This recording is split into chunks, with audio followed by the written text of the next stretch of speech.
সর্বশেষ নবী, আখরি নবী, বিশ্ব নবী মুহাম্মদ রাসূলুল্লাহ সাল্লাল্লাহু আলাইহি সাল্লামকে আল্লাহ তাআলা ইসমাঈল আলাইহিস সালামের চ্যানেলে পাঠিয়ে দিয়েছেন, চেঞ্জিং দ্য লিডারশিপ ফ্রম বনি ইসরাঈল টু বনি ইসমাঈল।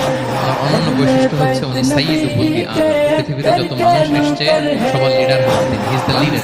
অনেক লিডার আছে আমাদের সামনে, ভবিষ্যৎ লিডার। মাশাআল্লাহ। Leader is someone who knows the way, shows the way and goes the way.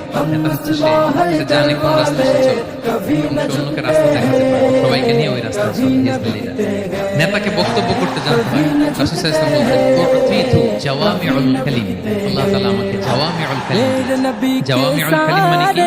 তিনি বলতেন কম, এটার অর্থ বেশি। কথা বলতেন এক দুই শব্দে, কিন্তু এটার যে দোতনা, এটার যে আবেদন, এটা মানুষের হৃদয়ে অনেক বড়, অনেক বেশি। সুবহানাল্লাহ। উতিতু জাওয়ামিউল কালিম, এটা বিশেষ আবু বকর সিদ্দিক উমর খাত্তাব জিন্দাবাদ। Very precise and clear. রাসূল সাল্লাল্লাহু আলাইহি ওয়াসাল্লাম বলেন, কিয়ামতের আগে তোমাদের বক্তব্য লম্বা হয়ে যাবে, নামাজ খাটো হয়ে যাবে।